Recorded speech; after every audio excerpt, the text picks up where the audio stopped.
Hello and welcome to the American Cinema Foundation Movie Podcast. I am your host Titus, and today I am joined by Theodore Joya, the second most famous, as he likes to say, man of that name, related, as he will explain, to the famous jazz music critic. He has a great essay out at the American Scholar, we will link it on our page, about the relationship between classical music and evil, masterminds, villains in modern Hollywood movie making. This will be somewhat unusual for our Critic series, but especially delightful since it deals with all this musical stuff that you have seen and heard in dozens of different movies, from James Bond down to, well, the TV show Fargo, and any number of other places in between over the last 50 years. Somehow, classical music is now for evil people. That's an interesting thing to deal with. So, first of all, congratulations on the essay, and second of all, please introduce yourself to our audience. Thank you so much for that generous introduction. My name is Theodore Joya. I'm a critic writing in San Francisco. And like Titus said, Sicilian families are very unoriginal namers. So all the men in my family are either named Michael or Theodore. So I write under Theodore, though go under Ted, because my uncle, who's a jazz critic, I think has permanent rights to the name Ted Joya on the internet. But for myself, I'm very interested in the future of criticism and how we can reimagine the ways that critics engage with our culture in style, format, and tone. And so this essay is one of the works I've used to kind of explore where you can kind of push criticism to be relevant and also entertaining. And I'm currently working on a book of essays framing the evolution of culture through stories of food and art. Oh, and on that front, I'm about to start a website called Fork Tongue, where I'm interviewing food critics on the future of food writing. So stay tuned if you're also interested in food. And I'm delighted to be here today to talk about Hollywood villains. Yeah, it'll be more music, less food today, but this sounds like a very interesting project, and we will try to throw up links to it.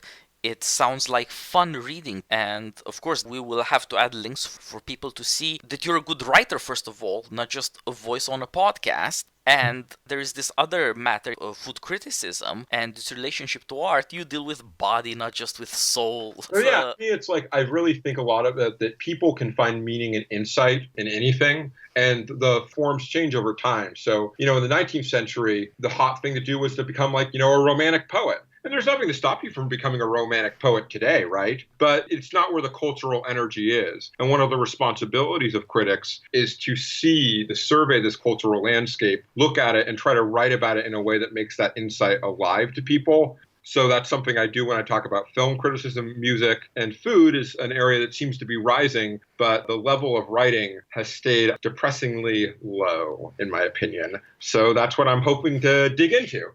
Well, it's America. You gotta find your opportunity and take it.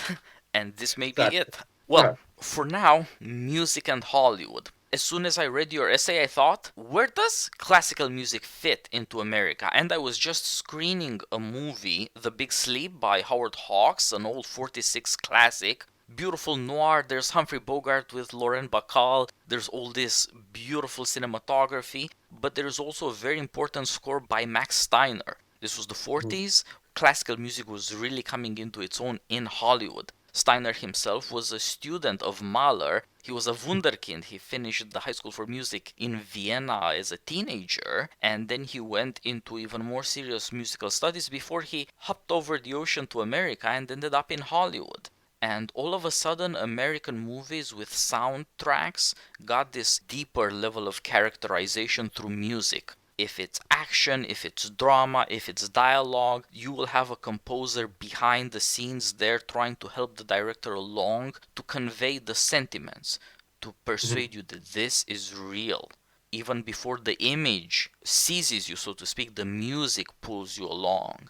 And ever since the 40s, this aspect of music has simply made movies movies. It's the one that's maybe least noticed, except for the occasional very famous theme, but it's the thing about movies that pulls your heart and soul.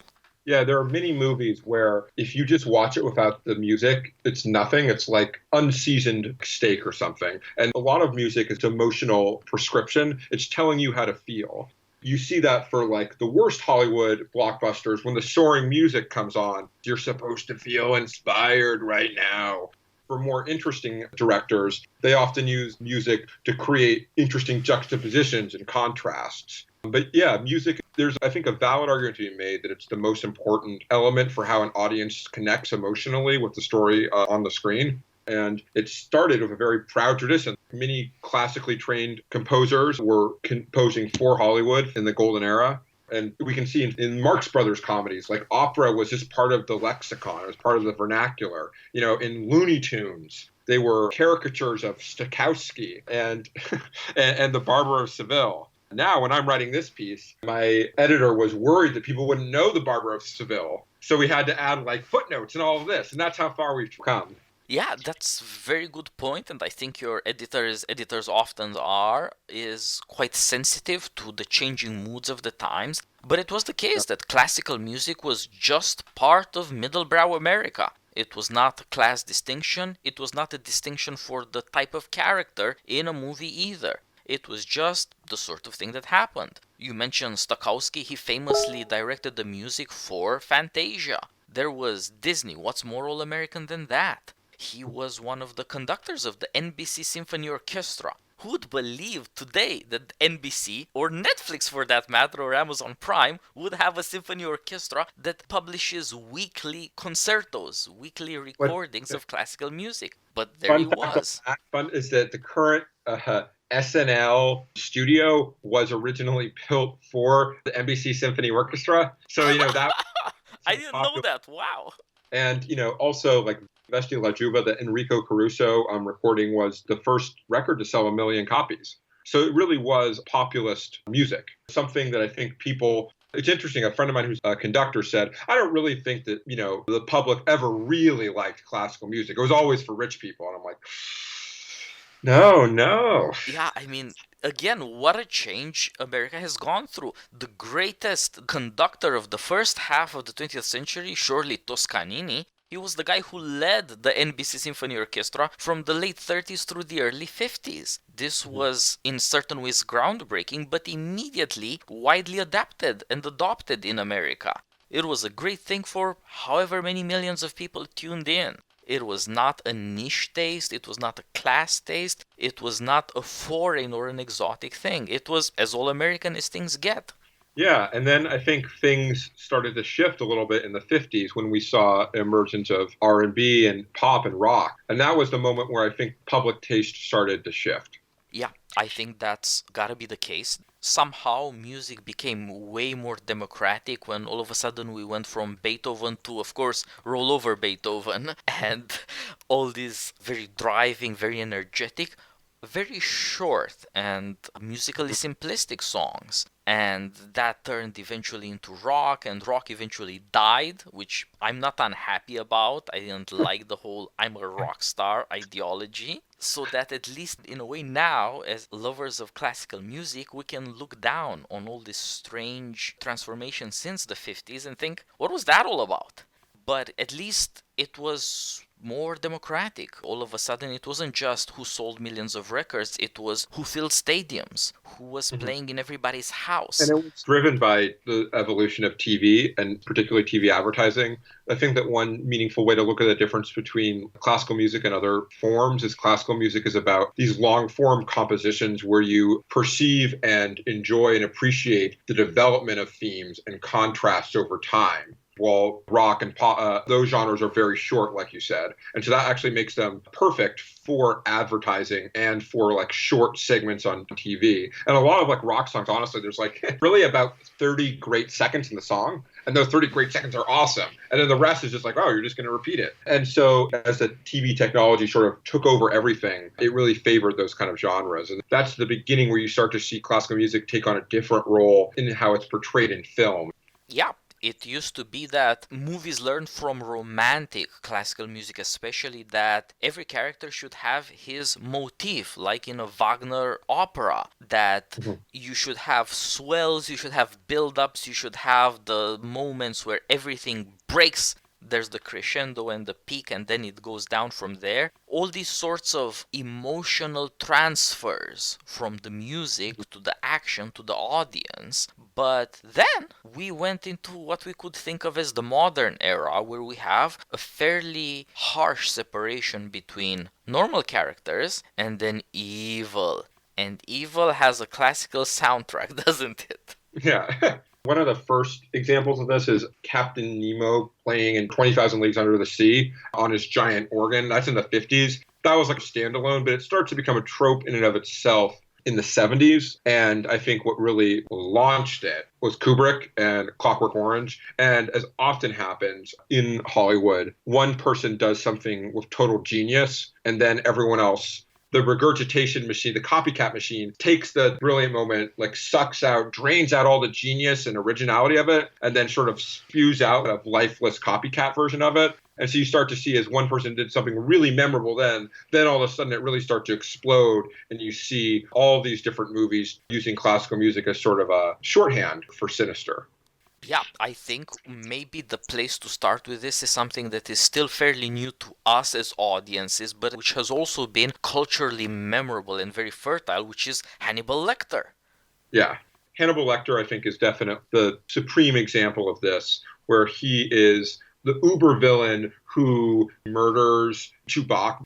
In Silence of the Lambs, he kills the security guards with a baton listening to the Goldberg variations, and he's almost wielding it like a conductor's baton. And in the second movie, he cooks the FBI agent's brains table sides to the same piece. And there's some equation there with this malevolent intelligence that's so overdeveloped that it's almost lost. It equates murder and classical music as almost like two forms of the same aesthetic pleasure. And this is the anti-intellectual strain in America, where someone becomes so smart they become evil, and they kind of cross that line. And usually these villain characters are contrasted against the everyman who likes, McDonald's and normal things and rock and roll music. And I think that Hannibal Lecter launched this other trend that then became a trope that was copied throughout. And then once something's copied for about 25 years, people don't view it as like it just becomes encoded in your subconscious and the psyche, and people don't even question it anymore.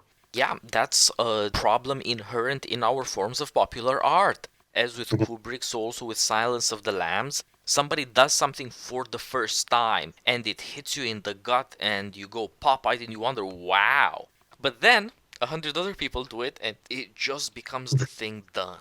Are you super smart? Is your IQ too high? You might want to start murdering people to classical music. Why would you do that? You're just un-American in a way. There's something wrong with you.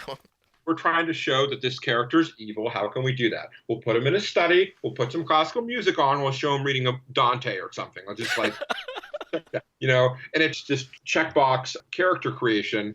One of the inspirations for my piece was I looked into all the Bond villains. Since the 70s, there's a surprising number of Bond villains who listen to classical music. And just for our amusement, I'm going to run through a couple of them. So the first one is Moonraker, and that is the kind of Elon Musk character who is sending things on the moon, like lives in this like French palatial chateau. I think it's actually like the palace of one of Louis XVI's finance ministers. And they just show him there just playing Chopin just casually in his chateau, and Bond walks in and says, "Oh, Mr. Bond, I presume."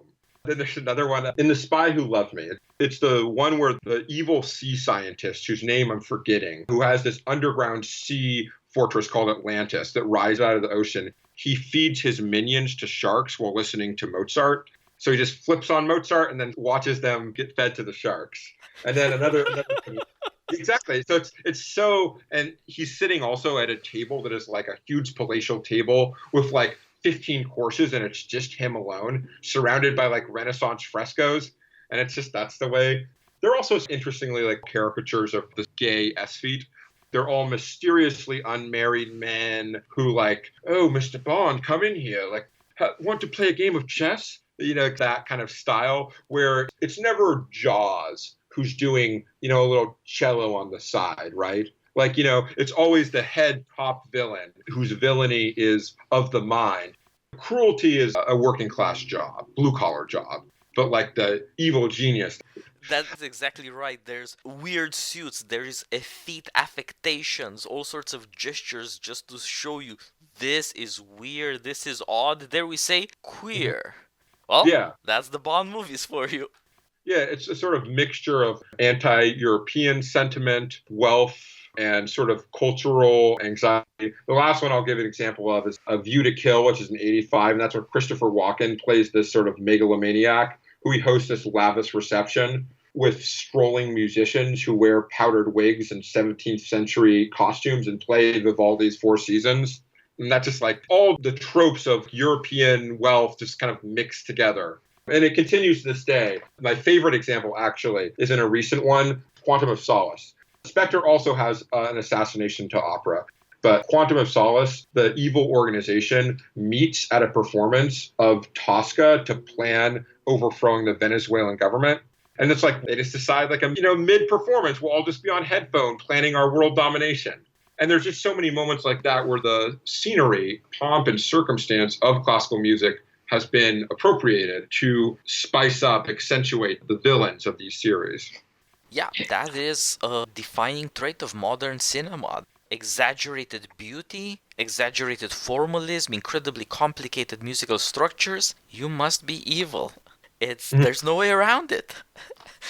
Any musical theme that lasts for more than 10 seconds introduces something evil. I hadn't thought about the question of complexity versus simplicity, but there is a thing, it's like even characters who talk, except for a couple of eccentric genius types, the sort of Sherlock Holmes figures who are granted immunity. Usually the lead characters speak in simple declarative sentences, like stupid comebacks, like, yippee-ki-yay, motherfucker, and the other characters like are long, the monologuing trope.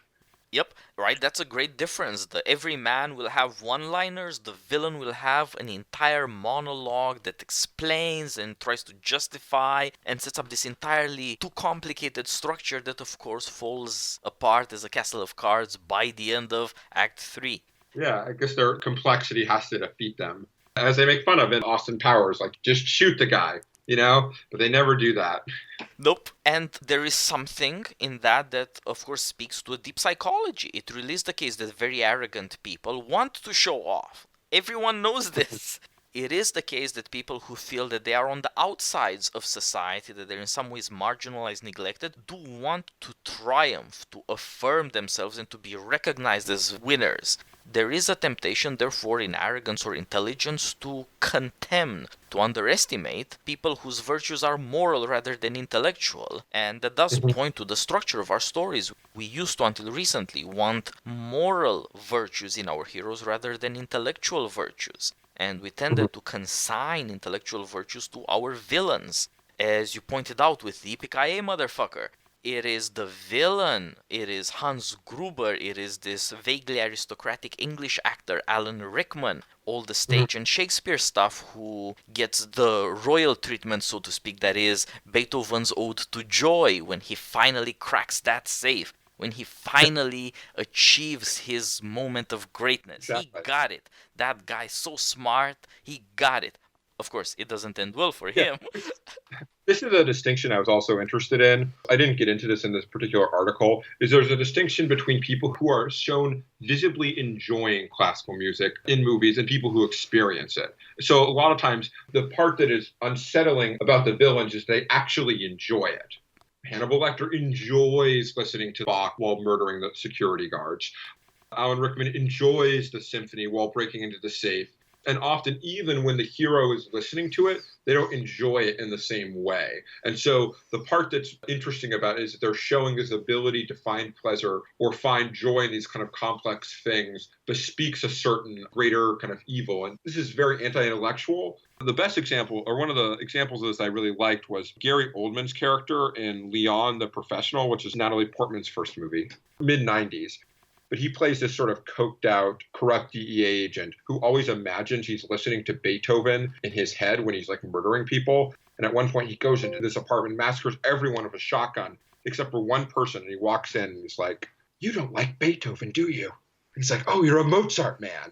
And then he has this long, amazing conversation about like whether you prefer Mozart or Beethoven sonatas. And there's something about having that conversation at that moment that's so frightening. Is that like what you should be talking about is like the fact that our life is on the line, but instead you're talking about piano sonatas or overtures. That inability to make that mental leap really creates this equation between aesthetic pleasure, intellectual pleasure, and also moral degradation, moral depravity. And I think that that's one of the things that's most trying to unravel in this article. Yeah, I thought you got things exactly right, that at some point we turned around as a culture from saying classical music ennobles us. It makes our heroes deeper, stronger, more believable, more immediately accessible to us. They feel what we feel when we hear these powerful melodies. And we moved away from that to, do you like this stuff? You're evil. Because it is unpopular now. It is unusually sophisticated by the standards of popular music. It is no longer even considered, as it were, on a continuum. We no longer think, well, there's all sorts of popular music, and then some composer might take all these dances, all this vulgar music, and make it more sophisticated, but it's still sort of similar. And whether it's all sorts of European dances done again by Bach or Mozart, or it's jazz in America done again by Gershwin, there is a connection between high art and low art. There is the middle segment, there is middle brow. That's weirdly absent from our sentiments, from our experience at the movies, from how we think about these things. It's almost as though somebody starts playing some weirdly classical piano, somebody's gonna die. It's gonna be bad. Yeah, in a horror movie, there's nothing more frightening than when they start playing like the Moonlight Sonata or something. You're like, oh no, shit's going down. Oh yeah, like there's a bit of pizzicato string somewhere. Exactly, just a little Oh. prepare for the execution. There's some crazy. And what's interesting about that, though, is that you and I, as people who care about the future of classical music, and also I genuinely believe it is some of the most sophisticated and beautiful accomplishments of like the human creative spirit across the last couple of millennia. It's really a question: how can people engage with it in a way that allows them to experience it at its best? And I think that actually movies can play a big role in that. And you see it in the past. But I think it's important to make a distinction between self-consciously classical music and then invisibly classical music.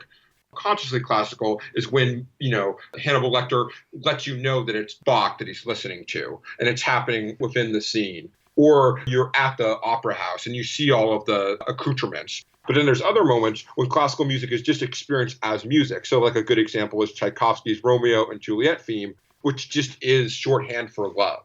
And then people listen to it, they're like, oh, that's great. Oh, they enjoy it. Or another example, we joked about this a little before in our prep session, but it's Gustav Holst's Mars theme, which is just the de facto war theme. And like Hans Zimmer's basically made most of his entire career by just rewriting that one song every time there's a war movie. And people love it. People love it. And what's interesting, too, is you see people really gravitate towards soundtracks. There's an argument to be made that orchestral music's best chance of surviving is most healthy in film music. Because people listen to the folks, Howard Shore, James Newton Howard, who composed the Lord of the Rings or the Harry Potter soundtracks. But the question becomes, how can we use classical music in a way that really enriches the story? How can we pair classical music with Hollywood stories that actually ennoble both? And I think it can be done, but I just think, it requires a little work. Yeah, I think you're pointing to something very important with the subject of fantasy movies. It's okay to use classical music in fantasies because it's so romantic. We don't need to apologize for this. We're back in the 19th century all of a sudden. I just today ran into something on YouTube, a Polish ensemble, orchestra, and choir, about 70 pieces, doing the 20th anniversary concert of a computer game soundtrack, Heroes of Might and Magic 3. It was super popular 20 years ago. It's a cult phenomenon. And somebody actually put this concert on because it's a vaguely medieval European setting, fantasy, very Tolkien. So you get to throw out everything that we've become used to. And instead, all of a sudden, you can get harpsichord pieces. You can get all sorts of fun, exotic stuff. Sort of like the hippies sometimes did in the 60s when they would bring out strange instruments and try to class it up. And I think that even more than movies, computer games, they're so much more addicted to fantasy, will Yeah, give a whole a lot new life to all the music from the Middle Ages through high romanticism. I know a lot of people really love the Elder Scrolls series, and I have a friend who told me the only time he's cried listening to music is like the Final Fantasy final song or something. And I have not made that leap to fantasy, but I think you're right that it is interesting that in the fantasy genres, you're able to engage in these high tropes and appreciate them. And so it's a real question, I guess, of how you bring it back to the middle, the movie occurring in the real world. Yep. On Earth. That's the part that's trickier because we have gotten so used over the last 40 years or so to the music in movies being the music of the times, being pop music, being the music of the people. What's more popular than pop music and what's more demotic, what is more convincingly ours. Even if we hate it, we have to admit that's what the Yeah, 80s sounded like, that's what the 70s sounded like, sure. etc. Reading your essays, I thought, hey, Dick Dale just dropped dead, and this is about to be the 25th anniversary of Pulp Fiction. You don't have to have been around in the 50s and 60s for surf guitar. You just have to have watched Pulp Fiction, and all of a sudden you know that music. You know that kind of guitar. It's so Mhm. driving, it's so energetic, and it might last for a long time. I'm certainly glad people haven't entirely forgotten it because I love Dick Dale. But it's not classical music. It established a different style of music making. And I remember seeing Scorsese movies when I was a kid, and all of a sudden this guy starts cutting montages of atrocities to pop music. Because that's such an ironic thing to do. Isn't that so funny? Because look at society, but on the other hand, the dark side of society. And that started, I think, this attitude that we should be less earnest, more ironic, less in love with music, more aware of its cultural functions, and also of how it might conceal the sorts of things we're so curious about, like atrocity. Couldn't we have a bit of horror in our lives, in our regimen of entertainment or media consumption? And of course, since Scorsese, this has become just indelible. It is essential to us that if we see atrocities, we should also see a nice bit of soundtrack to go along with it for ironic contradistinction.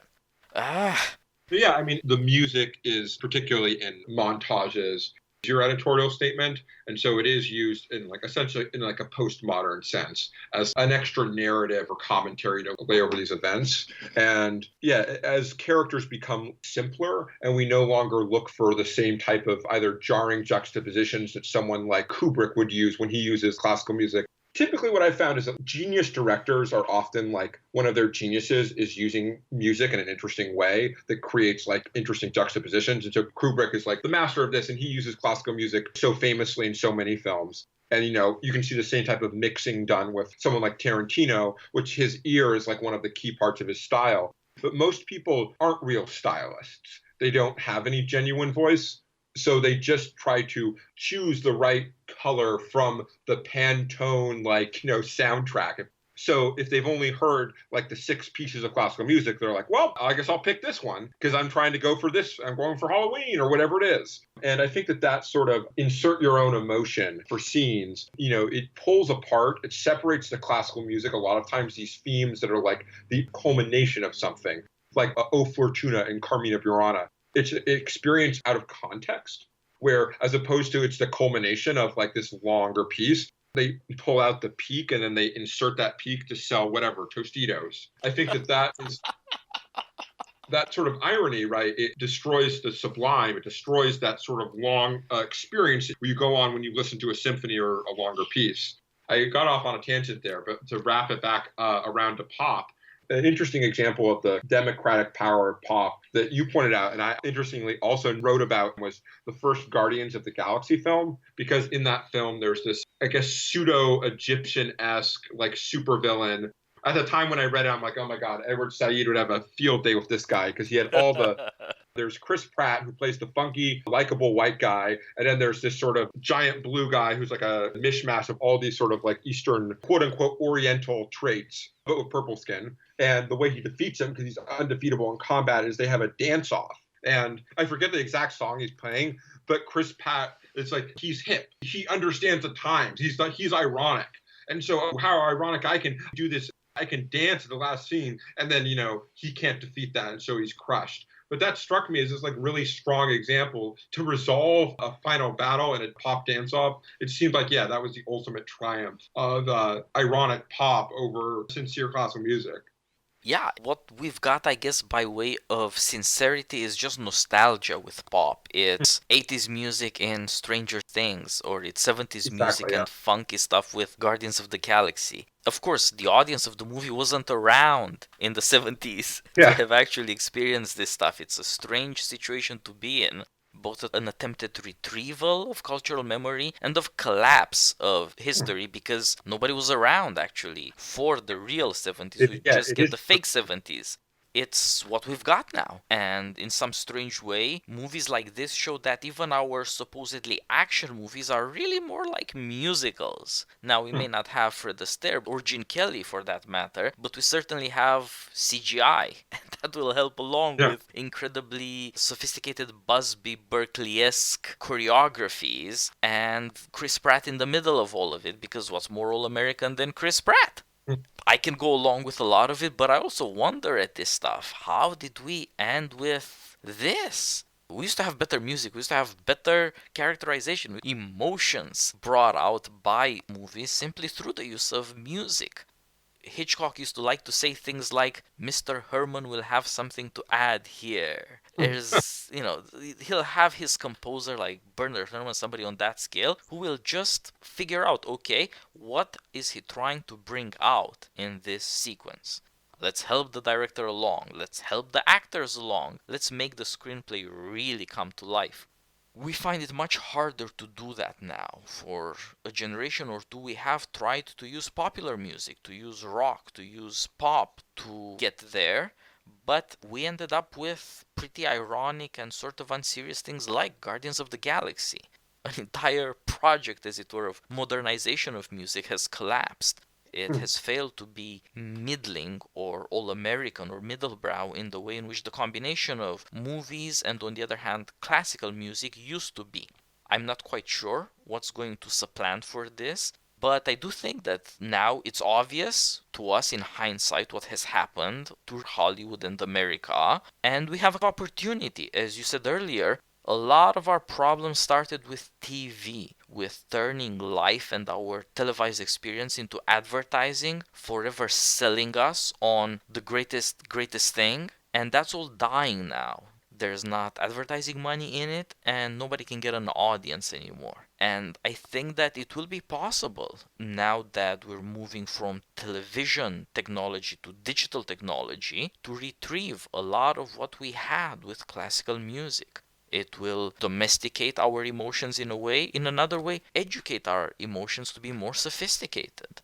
It really is the case that in the case of computer games, we went from 8-bit music and of course 8-bit graphics, incredibly simplistic synthesizers of the 80s, to full-blown orchestras.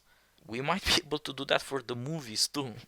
Yeah, we're at the dawn of the digital era, and it's an interesting media shift. I mean, I think the big thing is that digital culture, I call it meta media. You are taking all these other little bits of media and putting them in a new context. So that's, Giphies, or like look at something like The Daily Show, right? That's just like, I'm going to take a couple of clips, put them in a new context, and put a comment over it, and then it has like a new type of meaning. And you see that for a lot of movies, like a successful movie or thing. It's something that has all of these little bits of like content that can be regurgitated in a million different ways, whether it's through memes, whether through its tweets, whether through clips, and all these different types of things. And so what I think, hopefully, is that you can see classical music remixed and used in a variety of new contexts if people are listening to it. And so that's the real question, is like, because video rises more and more as like some crazy percentage of internet traffic, you're going to see an opportunity. I think people are going to need music.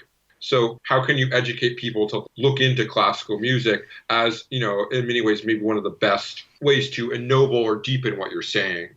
I think, yeah, you're on to something here, because you like a melody. That's one of the great attractions of classical music. People had beautiful melodies. Just Shazam it. That's what we've got technology for. It will help you find out, what is this?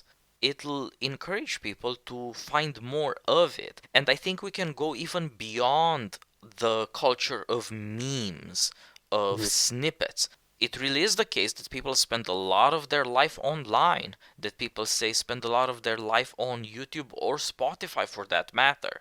It is therefore possible in a strange new way for classical music to be part of the soundtrack to your life.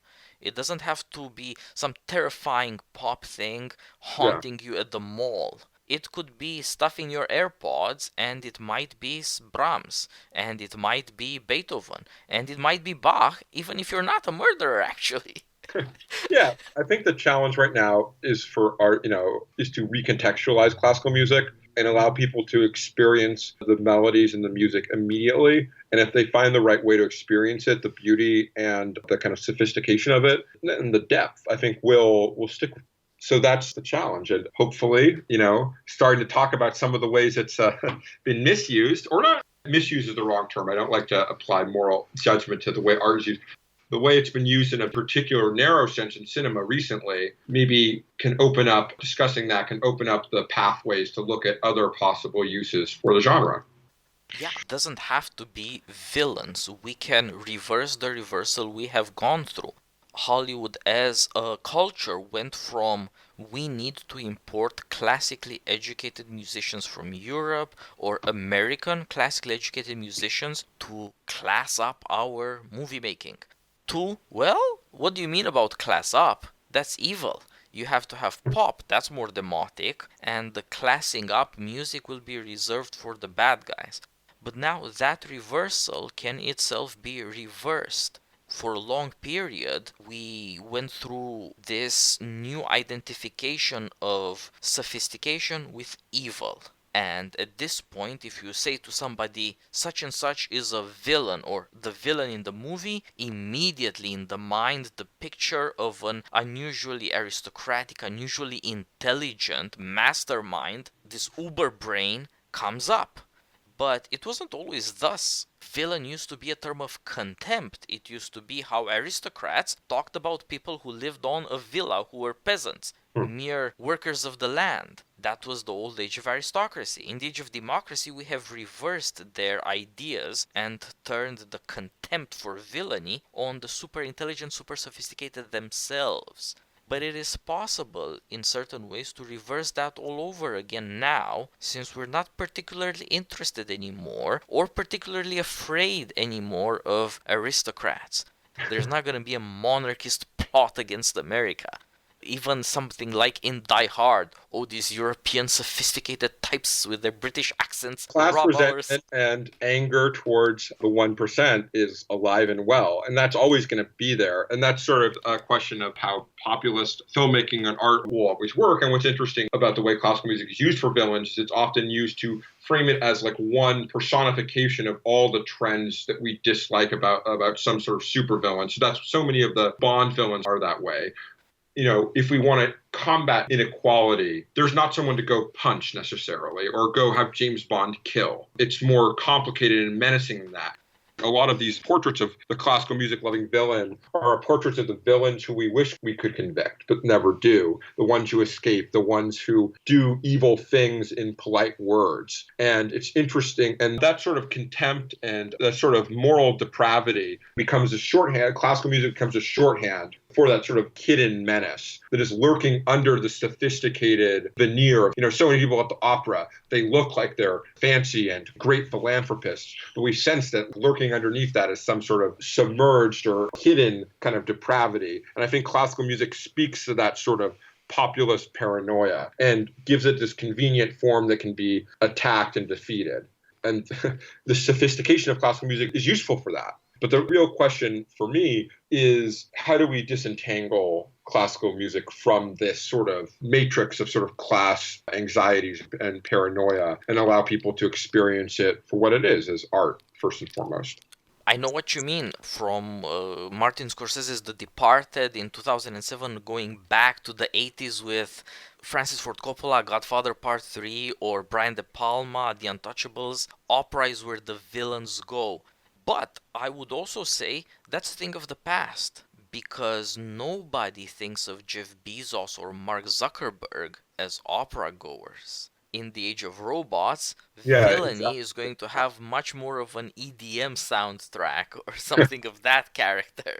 Yeah, And it is kind it's of perfectly classical. possible now to retrieve classical music for its originally ennobling intentions. I mean, Beethoven thought of himself as the composer of democracy, the man who gives voice and drama to the highest aspirations of the new age of enlightenment, something that all people could share in. And I think a lot of that can actually be retrieved, a new kind of humanism, precisely because we no longer have elites that own the local opera.